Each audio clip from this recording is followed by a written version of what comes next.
pagi. Assalamualaikum warahmatullahi wabarakatuh. Nah, ini saya bikin video lagi karena ada respon. Jadi ada yang DM, Bang, bisa nggak bahas perang yang terjadi sekarang, tapi jangan melibatkan faktor agama. Oke, mungkin perang yang dimaksud itu di Rusia Ukraina dengan Israel ya. Ya, kalau yang pertama mudah karena memang ini kalau agama nggak ada terkaitan ya. Jadi Rusia Ukraina itu sebenarnya pemicunya sudah lama ya. Jadi pertama Rusia sebagai ex Uni Soviet itu sebenarnya sudah pengen bersekutu lagi dengan NATO seperti Perang Dunia Kedua ya. Cuman mereka itu sudah mengajukan aplikasi itu, melamar 3 kali untuk gabung di NATO tapi selalu ditolak. Ya kita kalau itu mudah menebak alasannya karena Amerika kan tidak mau ada 2 matahari kembar di tubuh NATO. Jadi kalau ada Rusia kan dia powernya bisa berkurang gitu. Nah kemudian Rusia ini sebenarnya ditolak tuh nggak apa-apa gitu loh. Yus rapopo lah gitu nggak gabung. Cuman pada prakteknya rupanya si NATO ini yang di belakangnya Amerika, dia membuat pangkalan-pangkalan militer itu di sekeliling negara Rusia. Sebenarnya tidak hanya di Rusia ya, di seluruh dunia, bahkan sampai di Indonesia pun, dekat Indonesia di Samudra Pasifik juga ada.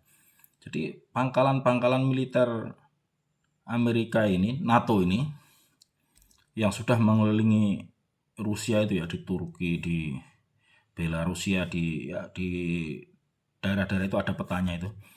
Nah itu akhirnya membuat Rusia ini gusar, ditambah lagi presiden terpilih Ukraina itu yang awalnya seorang stand up komedian ya, itu pro ke Amerika Serikat, yang selama ini Ukraina itu pro Rusia. Akhirnya mereka mengambil benteng terakhir di Crimea itu dan kemudian terjadilah perang sampai sekarang. Nah secara kekuatan Ukraina harusnya ya digulung berapa hari kan, tapi sampai saat ini kan perangnya nggak rampung-rampung gitu, karena memang Ukraina itu semacam ring saja. Yang bertempur tuh sebenarnya kan NATO dengan Rusia. Rusia mungkin juga ada sokongan dari sekutu-sekutu lainnya, tapi tidak kelihatan gitu. Di Indonesia sendiri ada 4 pangkalan militer Amerika Serikat yang dekat dengan kita ya. 1 di Singapura, 2 di Filipina, 3 di Australia, dan 1-nya di Pulau Diego Garcia di Samudra Hindia. Nah, kita juga dikelilingin tuh. Nah, mungkin gambarannya kalau perang Rusia Ukraina seperti itu. Dan pangkalan militer AS itu ada yang nanti terkait dengan pembahasan saya terakhir. Nah, jadi ada kaitannya juga dengan Indonesia gitu ya. Adanya pangkalan militer terutama di Singapura gitu. Nah, kemudian kita pindah ke Israel. Israel ini sebenarnya ya dengan Amerika, Inggris, dan Prancis ya. Mereka itu ambisinya kan membangun terusan kanal di Gaza. Jadi Amerika sama Inggris ini dulu pernah sukses bangun Amerika, Inggris, Prancis sukses bangun terusan Suez di Mesir sana. Waktu itu waktu masih zaman kolonialisme, mereka membangun terusan Suez, ahlinya orang Prancis kalau nggak salah Ferdinand de Lesseps itu. Nah terusan ini memotong jalur pelayaran yang sangat jauh ya. Kalau dulu harus muter lewat Afrika Selatan, terus Tanjung Harapan dulu kan. Kalau kita belajar sejarah itu, baru sampai ke India, terus ke Nusantara. Mereka dengan adanya terusan Suez itu jalur perdagangannya tuh lebih dekat. Nah, terusan Suez ini bukan tanpa masalah juga. Dulu waktu Inggris, Prancis, Amerika sudah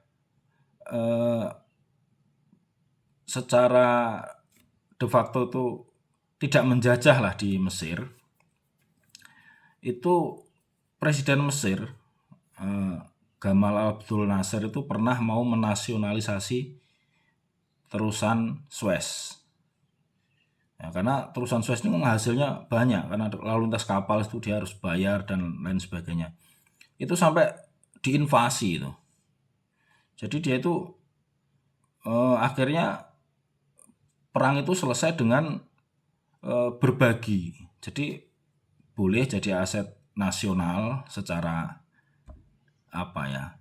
hukum gitu, tapi yang ngelola perusahaan Inggris dan Prancis gitu. Dan mereka terakhir kemarin itu 2023 kalau nggak salah mencetak rekor terusan Suez itu hasilkan pendapatan sampai 138 triliun untuk negara Mesir. Itu padahal sudah dibagi itu dengan perusahaan pengelola tadi, yang perusahaan Inggris dan Prancis, karena Prancis kan mengklaim karena dia yang bikin dulu waktu zaman masih era kolonialisme. Jadi kan nanti bisa dibaca referensi tentang bagaimana terusan Suez itu yang dibuka tanggal 17 November 1869, baca sejarahnya. Jadi hasilnya itu luar biasa banyak. Oleh karena itulah Israel ini yang di belakangnya tentu ya Inggris, Prancis, Amerika juga, mereka sebenarnya pengen membuat terusan juga di Gaza Strip itu. Maka terjadilah kayaknya Gaza itu kecil tapi kok perebutannya sengit gitu, karena memang ada nilai ekonomi di sana. Nah, jadi jika mereka bisa membuat terusan itu kan mereka bisa mengulang kesuksesan terusan Suez gitu. Nah, kemudian untuk urusan terusan ini apa Indonesia itu harus bikin gitu? Apa kita punya gitu? Maksud saya kita tuh nggak usah bikin sebenarnya. Kita itu sudah punya aset semacam itu sejak zaman kerajaan malah. Namanya Selat Malaka. Itu letaknya itu jalur perdagangan internasional. Tapi sayangnya Indonesia itu ya tidak terlalu mendapat banyak keuntungan dari Selat Malaka ini. Yang untung malah Singapura. Nah, Singapura yang kelihatannya kecil tapi belakangnya kan gede besar dia. Ibarat tuh anak 5 tahun tapi belakangnya itu orang yang gede. Jadi kita juga mengotak-atik itu mungkin berpikir ya.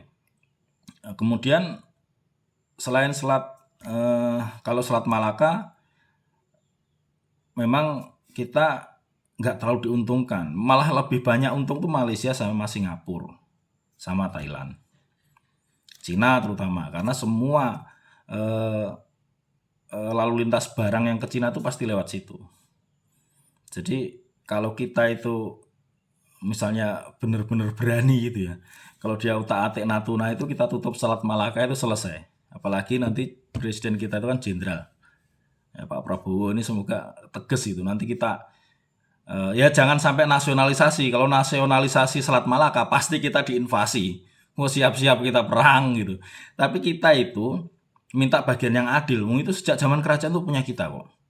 Jadi kalau pajak apa itu ya harusnya lebih banyak ke kita, karena itu punya kita. Jangan yang orang ngambil lebih banyak, kita lebih sedikit. Yang punya malah lebih sedikit. Itu nggak ada rumusnya di hukum bisnis itu. Nah, selain Selat Malaka, ada Selat Makassar juga. Nah, Selat Makassar masih relatif safe lah. Jadi seperti itu. Nah, kita nggak usah bicara yang lain-lain. Masalahnya itu memang itu sebenarnya. Mereka bikin terusan. Kalau masalah potensi minyak itu kan belum diselidiki yang di Gaza itu. Ya, mungkin ada karena memang teluk-teluk itu penuh dengan minyak. Cuman yang paling nyata, yang mereka sudah rilis itu, mereka pengen bikin terusan di situ, pengen bikin kanal. Sedangkan kita Indonesia kanalnya sudah ada bos, Selat Malaka itu. Nah itu, jadi kita perkuat pangkalan militer di sana, kita taruhlah situ angkatan laut kita tuh, kita perbanyak di situ kapal induk kalau perlu. Nah nanti orang yang lewat-lewat situ, ya kita minta bagian minimal sama, nah, bayar ke kita, karena itu punya kita begitu. Nah, kemudian selain itu Indonesia ini juga dengan menguasai Selat Malaka akan bisa punya posisi tawar lah di dunia internasional kalau kita bisa menekan agar Selat Malaka itu benar-benar hasilnya lebih banyak ke kita gitu. Nah, kemudian bagian kedua ini saya lanjutkan, seolah-olah kan pas perang Israel dengan Palestina itu kan banyak orang yang itu kalian save Palestina, save ini kok nggak save Yaman gitu. Kan Yaman dihajar juga sama Arab Saudi kan. Sebenarnya kalau Yaman itu bukan hanya Arab Saudi ya, Amerika juga, karena mereka merompak lah logistik yang lewat di selat itu yang dekatnya Yaman itu. Yaman ini sebenarnya bukan Yaman secara negara, tapi dia spesifik di Houthi ya, etnis Houthi yang juga dia sebenarnya memberontak ke Yaman. Karena Houthi dengan Iran kan sekutunya, karena mereka sama-sama Syiah. Jadi bagi teman-teman yang bukan Muslim, jadi Islam itu secara besaran itu terbagi di dunia ini ya, ada Sunni, ada Syiah. Kalau Indonesia insya Allah semuanya Sunni, mayoritas maksudnya, ya ada sih Syiah. Nah, Syiah juga macam-macam gitu, panjang itu pembahasannya. Nah, saya sendiri sebagai orang Sunni melihat keberanian Iran dan Houthi itu luar biasa menurut saya. Karena hanya mereka berdua satu-satunya yang terus gencar itu menyerang Israel lah. Entah motifnya juga pengen menguasai terusan itu atau motifnya agama, karena kita sepakat tadi gak bahas agama ya. Cuman Iran ini negara yang unik gitu. Jadi dulu dia itu kawan dekatnya Amerika dan Inggris waktu masih di bawah Shah Reza Pahlavi itu, dinasti terakhir ya, Raja Iran itu. Kemudian digulingkan oleh Ayatullah Khomeini di tahun 1979. Karena waktu itu dia kan kerjasama sama Amerika dan Inggris mengeksplorasi minyak di Iran. Jadi di sana tuh udah kayak negara barat tuh nggak ada pakai jilbab apa ya, pokoknya kehidupannya itu seperti di Eropa lah. Karena mereka memang ras Arya kan, dekat-dekat dengan Jerman gitu. Tapi dia tinggal di Asia waktu zaman kerajaan Persia zaman dulu. Kan dulu ada Persia sama Romawi itu, dua negara adidaya di zaman Nabi Muhammad SAW itu. Jadi ketika Iran ini sudah kaya, ya dia kebablasan. Akhirnya di pantainya itu orang bebas pakai bikini, ada diskotik. Nah, sekarang Arab Saudi sudah menuju ke sana itu, sama negara pecahan Uni Soviet.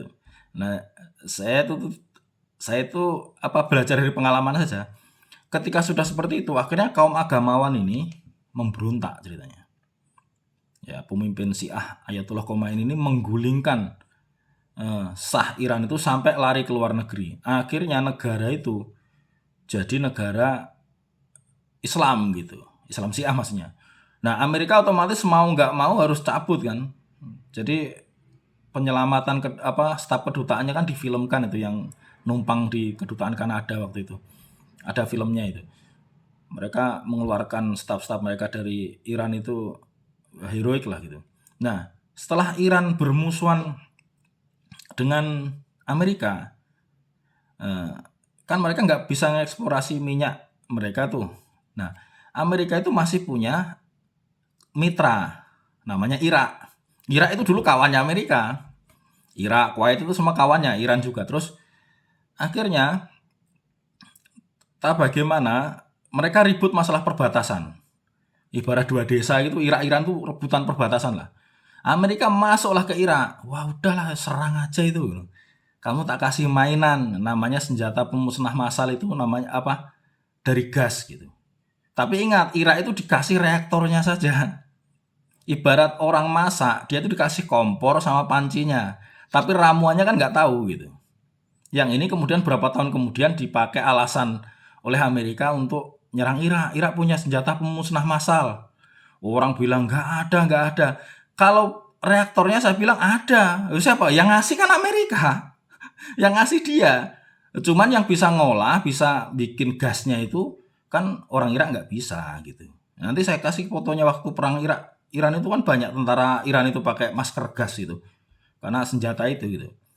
Nah, kemudian setelah perang Irak-Iran itu berkecamuk ya, dari tahun 8 ya di era 80-an lah itu. Ya sekitar 8 tahun. Kena berakhir lah, udahlah.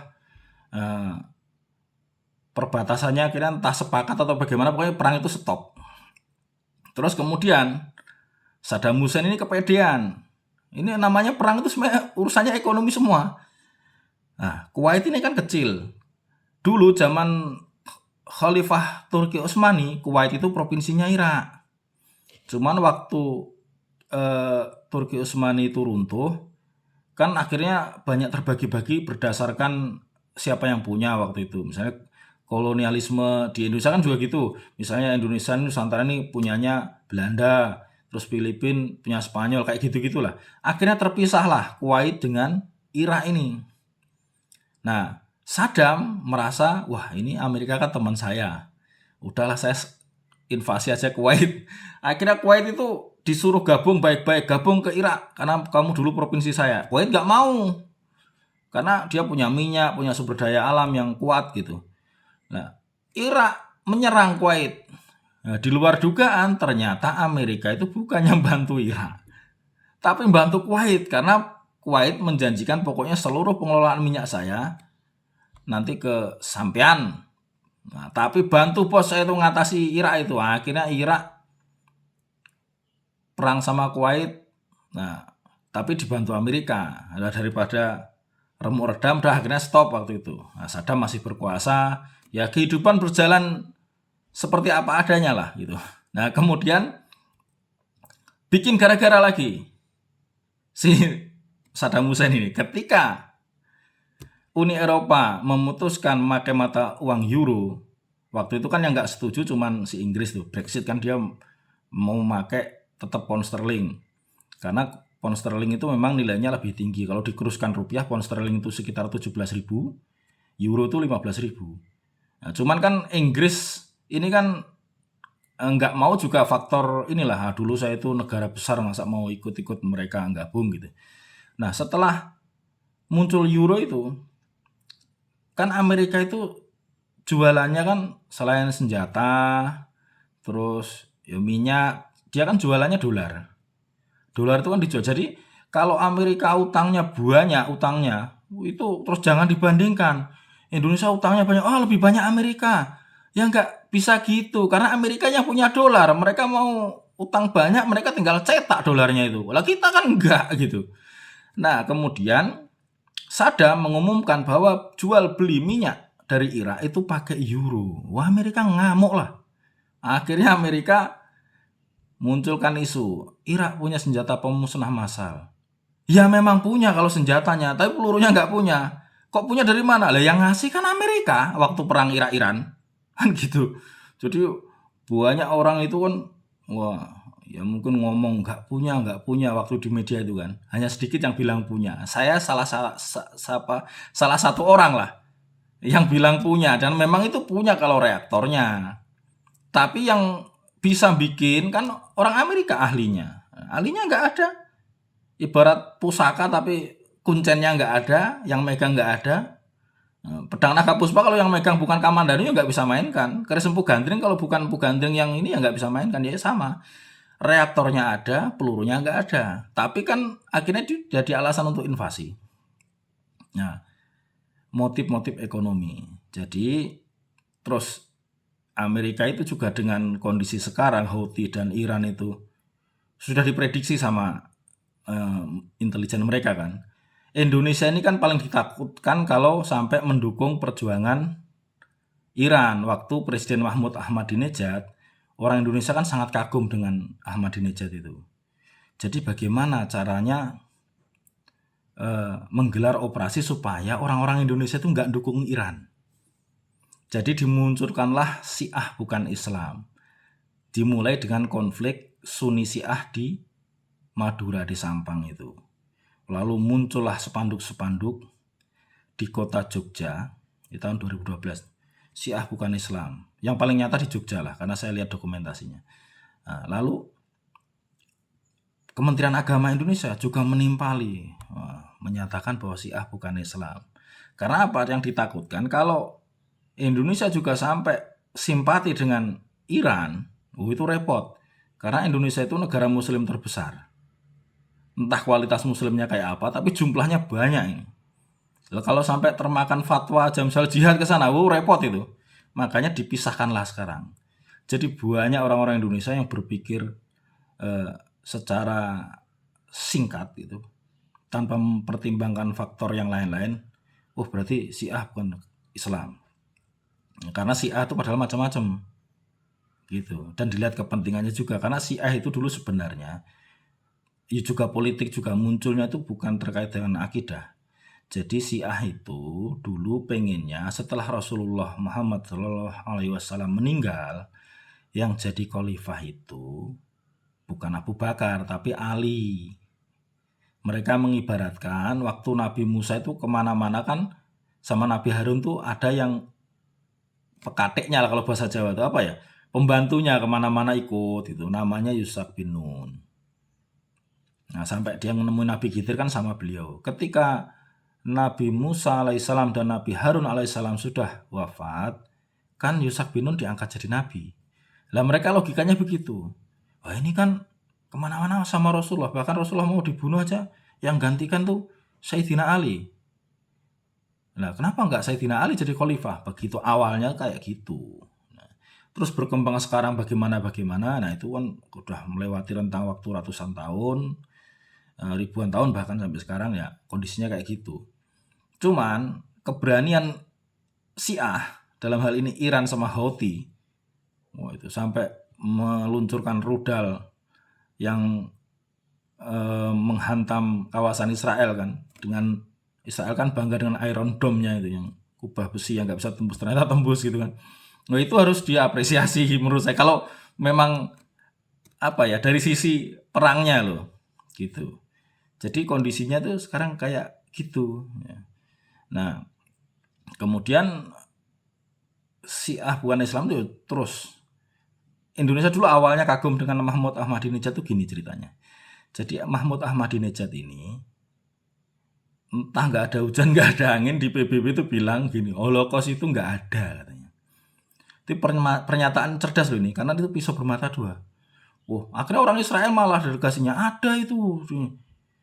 Amerika juga dukung waktu itu, ada gitu. Kalau ada di mana? Ya di Jerman, di Eropa Timur. Lah, kalau begitu kamu rumahmu itu di Eropa Timur sana, bukan di Palestina itu. Bingung dia. Akhirnya yang lain sebagian ragu tuh. Kalau bahasa Gus Baha tuh iskal. Akhirnya ngomong, berarti nggak ada. Loh, berarti kalau nggak ada, Israel tuh bohong selama ini ngeksploitasi penderitaan Holocaust itu. Jadi pernyataan dia ini bermata dua. Jadi sama-sama membingungkan. Akhirnya terus Israel kan marah-marah, nyatakan pokoknya musuhan lah sama Iran lah sampai sekarang itu. Nah waktu itu orang-orang Indonesia melihat Mahmud Ahmadinejad ini sederhana, terus karpet-karpet di Istana Negara itu dikeluarin, dicuci, dibagikan ke masjid-masjid. Mulai simpati. Amerika cemas lah. Kan orang Amerika kan banyak juga yang meneliti di negara kita. Ini bahaya kalau sampai orang-orang Indonesia ini simpati ke Iran, mendukung Iran. Nah, ini cocoknya apa yang kita mainkan ini? Ya udah Sunni Syiah, karena orang Indonesia mayoritas Sunni. Kebetulan saja Iran itu mayoritas Syiah meskipun ada Sunninya juga. Nah, akhirnya seperti itulah. Nah, kesimpulannya perang itu ya memang pasti diawali dari urusan ekonomi dan politik. Demikian. Assalamualaikum warahmatullahi wabarakatuh.